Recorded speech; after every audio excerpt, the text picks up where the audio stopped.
Hurricane Irma has strengthened to a Category 4 storm as it nears Florida, with maximum sustained winds of 130 miles per hour, 209 kilometers per hour. Hurricane-force wind gusts are battering islands in Florida's south, the governor says, with the mainland due to be hit in the coming hours. Water levels are already rising on the coast of the U.S. state where a huge storm surge is expected. At least 25 people died when Irma earlier hit several Caribbean islands. In Florida, 6.3 million people, about 30% of the state's population, had been told to evacuate. But on Saturday, the state governor said it was now too late to leave for anyone remaining.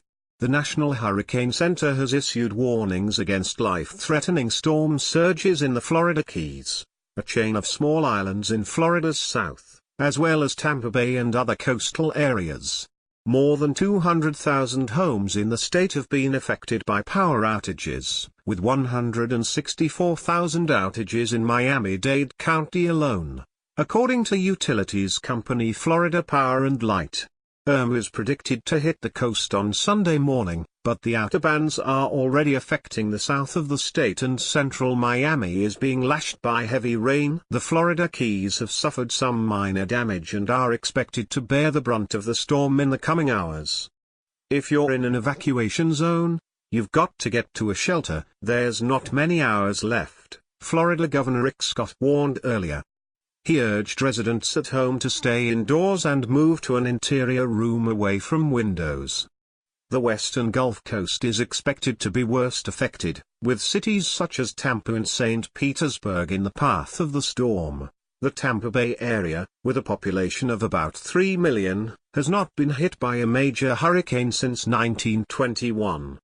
Some 50,000 people have gone to shelters throughout the state, the governor said. Media reports say shelters in some areas have been filling up quickly and some people have been turned away.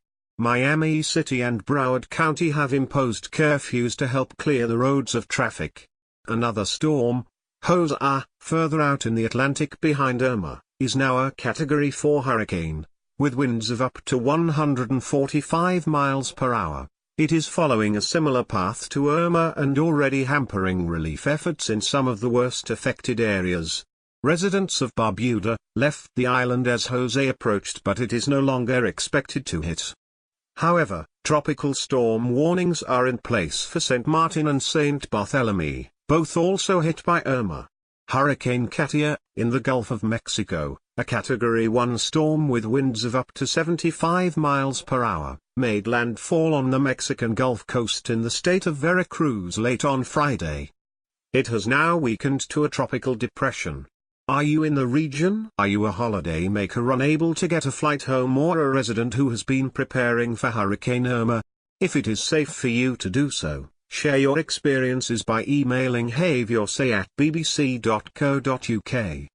Please include a contact number if you are willing to speak to a BBC journalist.